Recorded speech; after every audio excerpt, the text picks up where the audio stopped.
사회 수업을 시작하겠습니다. 오늘의 배움 주제는 생활 속에서 민주주의를 실천하는 태도를 가져봅시다입니다. 학급에서 흔히 일어날 수 있는 상황을 이야기하며 시작해 볼까요?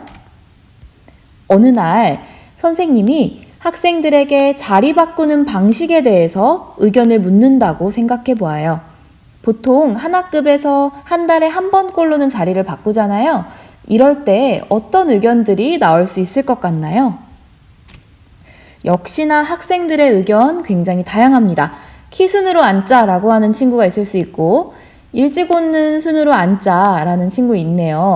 이렇게 되면 여러분 어떨 것 같아요? 굉장히 사람들 다 빨리 오려고 난리겠죠? 그 다음에 랜덤으로 그냥 합시다. 불공평합니다. 이런 의견까지 나왔어요.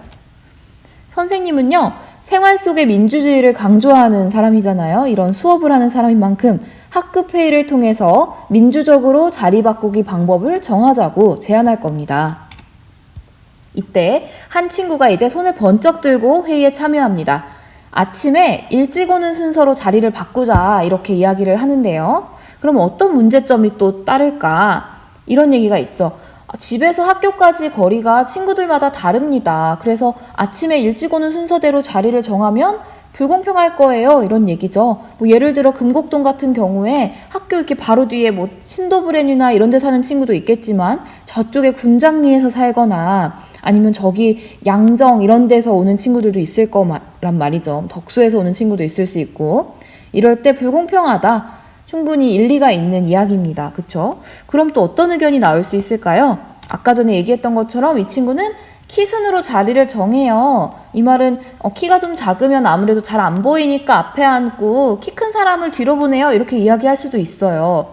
어떤 친구들은 키가 커서 뒤에 앉으면 좋을 수도 있지만 그렇지 않을 수도 있지 않을까요? 그래서 이 친구는 이렇게 이야기할 겁니다. 저는 6년째 키가 계속 크기 때문에 항상 뒷자리에 앉아 있어요. 뒤에 바람도 쌩쌩 다니고 애들 문도 안 닫고 다니고 너무너무 저는 싫어요 라고 하는 친구들 분명히 있을 수 있단 말이죠. 또 키가 작다는 이유로 맨날 앞에서 저는 너무 부담스러워요 이런 친구도 있을 수 있겠네요. 또 시력이 좋지 않은 학생이 키가 큰 경우가 있을 수도 있잖아요. 그래서 저는 키는 2m예요. 선생님보다 훨씬 크네요. 키는 2m인데 시력이 0.1밖에 안 돼요. 앞이 거의 보이지 않을 정도예요. 이러면 굉장히 문제가 되겠죠? 그러면 여기서 우리가 어떻게 보완해서 더 좋은 방법을 이야기해낼 수 있을까요? 예를 들어서 그러면 키 순서로 자리를 정하고 모둠을 만든 다음에 일주일씩 바꿔가면서 앉으면 모둠 안에서 누군가는 조금 더 앞에도 앉았다가 뒤에도 앉았다가 할 수 있지 않을까? 이런 절충된 방식이 나올 수도 있겠죠. 이것 또한 모두를 만족시킬 수는 없겠지만 그쵸? 자, 그러면은 선생님은 이렇게 얘기할 겁니다. 굉장히 기진맥진해 보이는 표정으로. 그럼 우리 반에서는 키 큰 순서로 자리를 일단 정해서 모둠을 만든 다음에 시력이 좋지 않은 친구들은 앞자리로 바꿔주기도 하고 또 모둠별로도 일주일씩 자리를 바꿔가면서 앉기로 하자 이렇게 얘기를 하고 또 이런 말을 꼭 덧붙일 겁니다. 혹시 만약에 새로운 방법이나 해결할 문제가 생기면 다시 의논합시다 이렇게 이야기를 할 수도 있겠죠. 자, 이처럼 이게 바로 한 예시였어요. 일상생활에서 부딪히는 다양한 어떤 것들을 해결하려면 안에 어떤 말이 들어가면 좋을까요? 다양한, 맞아요. 문제와 갈등을 해결하려면 이것과 이것과 이것과 이것이 필요해요. 이미 그림에 다 나와 있기는 한데요. 무엇이 필요하려면 관용과 비판적인 태도와 그리고 양보와 타협, 또 실천이 필요합니다. 자, 그럼 우리 이게 뭔지 하나하나 한번 살펴보도록 할게요. 먼저 지금 다른 의견을 안아주고 있는 이 단어 뭐죠? 맞아요. 관용이에요. 관용은 나와 다른 의견을 인정하고 포용하는 태도라고 이야기할 수 있는데요. 관자가 이렇게 너그럽다 이런 뜻이 있어요. 관대하다 이럴 때 관자를 쓰고요.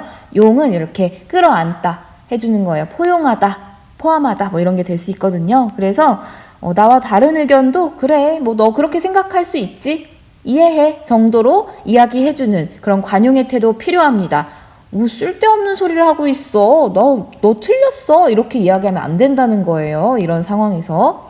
그 다음에 또 사실이나 또 의견의 옳고 그름을 따져서 살펴보는 태도도 필요합니다. 이게 바로 비판적인 태도라고 이야기하는데요.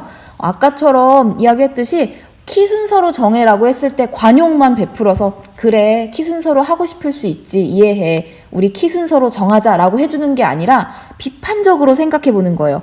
아니 그러면 맨날 키 큰 애들 뒤에 앉아? 키 작다고 맨날 앞에 앉아? 서럽잖아. 이렇게 생각해주는 태도가 비판적인 태도가 되겠죠. 그 다음에 상대방에게 어떤 일을 좀 배려를 해주기도 하고 서로 협의도 필요해요. 이게 바로 양보와 타협입니다. 내가 원하는 대로 모든 걸 다 할 수는 없어요. 그래서 어느 정도는 조금 물러나 주기도 하고 어느 정도는 타협을 해서 서로 중간 지점을 찾는 것도 굉장히 중요한 방법이라고 할 수 있겠네요. 그리고 제일 중요한 건 여러분 관용과 또 비판적인 태도와 그리고 양보와 타협 이런 것들을 다 걸쳐가지고 만약에 결정이 된 일이 있다. 이럴 때 결정이 됐어도 원래 내 의견과는 다르잖아 이러면서 나는 안 따를 거야 라고 하면은 정말 안 된다는 거예요. 어쨌든 나를 포함하지 않았어도 주변에 대부분의 사람들이 결정한 일은 그만한 이유가 있으니까 실천도 정말 필요합니다. 그래 내가 한번은 양보하지라는 생각으로 결정된 일은 따르는 태도도 굉장히 훌륭하고 중요한 태도입니다. 그래서 민주주의에서요 실천을 하기 위해서는 생활 속 민주주의를 실천하기 위해서 필요한 4가지 지금 다 외워놓으세요. 이거를 바로 여러분 노트 정리를 해놔도 좋아요. 요거만 해놔도 됩니다. 민주주의를 가운데 딱 그려놓고요. 필요한 관용, 양보와 타협, 비판적 태도, 실천 이렇게 4가지를 써놓고 여러분도 마음속에 깊이 새기도록 하세요. 여기에서 수업이 끝난다면 참 좋겠지만 여러분 수업의 분량이 이 정치 단원으로 넘어오면서 조금 짧아졌기 때문에 한 차시 더 나갈 거예요. 이제 이 2번째 차시는요. 민주적인 의사결정의 원리에 어떤 것들이 있는지 알아보는 겁니다. 의사결정이라는 게 뭐예요 여러분? 맞습니다. 여러 가지의 그런 방안이 있잖아요. 문제가 발생을 했을 때 내가 어떤 걸 선택할 것인지에 대한 그런 결정을 이야기하는 거예요. 그래서 과연 민주적인 의사결정의 원리는 무엇일까 알아보도록 하죠. 이것도요 간단한 상황극으로 시작을 할 거예요. 자, 어떤 이 남학생이 등교를 하던 중에 지역 주민들이 막 모여서 플랜카드를 들고 시위하는 모습을 발견합니다. 웅성웅성 하고 있고 플랜카드에는 쓰레기 매립장 설립 반대라고 되어 있어요. 쓰레기 매립장 뭔지 알죠? 쓰레기들 모아가지고 이렇게 묻어놓는 그런 토지를 말하는 겁니다. 학교에 이제 딱 도착해가지고요. 선생님한테 물어봐요. 학교 오는 길에 사람들이 뭔가 선생님 시위를 하고 있었어요. 이거 왜 그런 거예요? 왜 이렇게 앞에서 웅성웅성거려요? 이렇게 얘기를 하니까 선생님이 얘기하죠. 시청에서 지역 주민들의 동의 없이 우리 지역에 쓰레기 매립장을 건설하려고 해서 주민들이 반대하고 있는 거야. 주민들은 우리 지역에 쓰레기 매립장 들어오는 거 당연히 싫어하겠죠. 주변까지 냄새가 퍼져나갈 수 있으니까요. 근데 동의 없이 해서 이거를 시위를 하고 있다고 설명을 해줍니다. 자, 며칠 후에는요, 이런 일이 생겼어요. 주민회의가 열리면서 쓰레기 매립장 건설과 관련해서 주민들의 의견을 받아들여서 문제를 해결하고자 하는 게 열렸어요. 바로 주민회의. 잘 기억해 놓으세요. 첫 번째입니다. 그 다음에 이제 이 주민회의에서 지역 주민 중에 한 명이 이렇게 이야기를 해요. 저는 매립장에 반대해요. 왜냐하면 쓰레기 매립장이 건설되면 냄새 당연히 심하게 날 거고요. 환경도 오염될 거기 때문입니다. 라고 얘기해요. 일리 있는 주장이죠. 그러면 또 이제 지역 주민 2번째 지역 주민이 얘기합니다. 저도 반대해요. 필요성은 알아요. 그렇지만 일단 우리 지역에 들어오는 거는 우리 지역이 왠지 쓰레기장이 있는 지역이라는 그런 이미지 때문에 우려가 됩니다. 라고 또 조심스레 이야기를 하는 거죠. 그러자 이제 남양주로 따지면 남양주 시장이 되겠죠. 시장이 나서서 얘기해요. 그러면 쓰레기 매립장을 짓는다면요. 첨단 시설을 갖추게 하는 거예요. 그래서 냄새나 오염 나지 않게 좀 더 깔끔한 그런 시설을 갖추면 어떨까요? 라고 제안을 하게 되는 거죠. 그럼 또 누가 나오냐면 시의원이 또 나올 수 있어요. 이 시의회에 이렇게 포함된 사람들 중에 의원이 그러면은 설문조사를 한번 해봤는데 우리 지역에 부족한 시설이 좀 많단 말이에요. 그러면 쓰레기 매립장을 만들되 우리 주민에게 필요한 것들도 같이 만들면은 좋지 않을까요? 이렇게 또 역으로 제안을 할 수도 있는 거고요. 그러면 지역 주민 3이 이렇게 나서는 얘기하는 거예요. 그 의견에 동의해요. 우리 지역에 사람들이 편히 쉴 수 있는 그런 공원이나 편의시설이 많이 없단 말이에요. 라고 이야기를 하게 되고 결론적으로 그럼 시장이 이렇게 하죠. 그렇다면 좋아요. 쓰레기 매립장과 함께 지역 주민들이 편히 쉴 수 있는 공원도 만들어 드릴게요. 라고 해요. 뭔가를 하나를 사람들이 싫어하는 거를 하되 또 좋아할 만한 걸 하나를 더 붙여서 콜 이렇게 이야기를 했단 말이죠. 여러분 같으면 어떻게 할 것 같아요? 자, 어느 정도 타협점을 찾은 것 같기는 해요. 만약에 매립장을 정말 지어야 한다면 공원 만드는 것에 동의를 하는 사람들 많아질 수 있겠죠. 그럼 사람들이 동의를 했다라고 이렇게 생각을 할 수 있겠죠. 그럼 시장은 혼자 뿌듯하게 이렇게 생각합니다. 이번에도 이것과 이것을 거쳐서 이것과 이것으로 문제를 잘 해결했어. 어떻게 해야 되냐면 대화와 토론을 일단 통해야 돼요. 나 혼자 결정한 다음에 양해를 구하면 안 돼요. 대화와 토론을 거쳐서 누군가는 양보를 하고 또 타협을 통해서 문제를 잘 해결했어 라고 이야기하는 거죠. 여기서 양보는 지역 주민들이 쓰레기 매립장 건설하는 걸 싫어했었는데 한 걸음 양보해서 짓게는 해주되 타협은 어떤 타협이 있었냐면 대신 주민들이 좋아할 만한 시설을 들여온다. 또 이런 타협점이 있었네요. 자, 언제나 늘 그렇지만 모든 문제가요, 이렇게 아름답게 해결되지는 않습니다, 여러분. 교실에서도요, 선생님이 만약에 여러분 수학여행 만약에 간다면 수학여행 어디로 가고 싶어요? 라고 했을 때 누군가는 제주도, 누군가는 해외여행, 누군가는 뭐 부산, 뭐 이렇게 얘기할 수 있잖아요.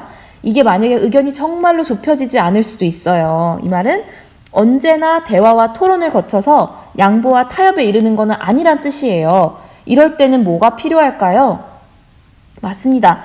이럴 때는요, 어쩔 수 없이 그래도 대다수의 사람들, 더 많은 사람들이 원하는 방법으로 가는 수밖에 없어요. 이게 바로 다수결의 원칙이라고 하는데요. 다수결의 원칙이란 다수의 의견이 소수의 의견보다 합리적일 것이라고 일단 가정을 하고, 그리고 다수의 의견을 채택하는 방법이에요. 아무래도 많은 사람들이 동의를 했기 때문에 그게 조금 더 합리적이지 않을까라는 그런 생각을 전제로 하는 이론이죠. 사람들은 다수결의 원칙에 따라서 쉽고 빠르게 문제는 해결할 수 있어요. 만약에 어디로 갈까요? 손 들어보세요 라고 하면 바로 결정할 수 있단 말이에요. 하지만 여기서 중요한 거는 다수의 의견이라고 해서 언제나 100% 오르리라는 보장이 없어요. 그렇기 때문에 소수의 의견도 분명히 존중이 되어야 한다는 거 잘 기억해 두세요. 자, 우리의 일상생활에서 그렇다면 활용할 수 있는 다수결의 원칙을 한번 생각해 보도록 합시다.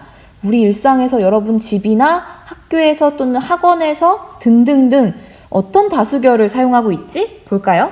먼저 가족에서도 이렇게 결정을 할 수 있죠. 일상생활에서 의사결정을 할 때 아버지가 이렇게 얘기하는 거예요. 우리 오늘 어디로 놀러 갈지 한번 다수결로 결정해볼까? 이러면은 누군가 의견을 낸 것들 중에 가장 가족원들이 동의를 많이 한 곳으로 소풍을 간다든지 이런 식으로 하는 것도 다수결이라고 할 수 있고요. 또 가장 대표적인 다수결의 원칙은요, 바로 선거예요. 후보자들이 한 10명에서 11명이 나왔을 때 그 후보자들이 본인이 얼마나 훌륭한지에 대해서 막 이야기를 한다고 쳤을 때 어떻게 판단을 해서 뽑을 수 있겠어요. 다 일일이 모두를 다 존중을 해줄 수가 없기 때문에 아주 뚜렷하게 객관적인 결과를 보이는 투표, 선거를 통해서 다수결로 대표를 선정하는 거예요. 그리고 마지막으로 학급 회의로 안건을 결정하는 것도 있겠죠. 예를 들어 올해는 어떻게 될지 모르겠지만 6학년에서 스포츠 클럽 리그 체육대회를 하게 됐어요. 그러면 여러분 그 종목을 뭘로 할까요? 축구로 할까요? 피구로 할까요? 마지막은 달리기인 것 같은데 이 세 개 중에 뭘로 할까요? 해서 처음에는 대화와 토론을 많이 하게 해요. 누군가는 의견을 얘기하겠죠? 그러면은 모아진 3가지 정도를 다수결로 투표해서 정할 수도 있는 거예요. 이런 식으로 오늘 우리는 민주적인 의사결정 방법까지 한번 알아보았습니다. 의사결정을 하기 위해서 대화와 타협을 통해서 이야기를 나누기도 하고 이게 안 될 때는 다수결의 원칙까지 사용한다 이렇게 배웠습니다. 오늘의 수업은 여기까지고요. 선생님이 오늘부터는 이제 공책 노트 정리 예시를 주지 않아도 되겠더라고요. 너무나 다들 노트 정리를 잘하고 있어서 여러분 알아서 잘 할 거라고 믿고요. 여기서 수업을 마치도록 하겠습니다. 안녕.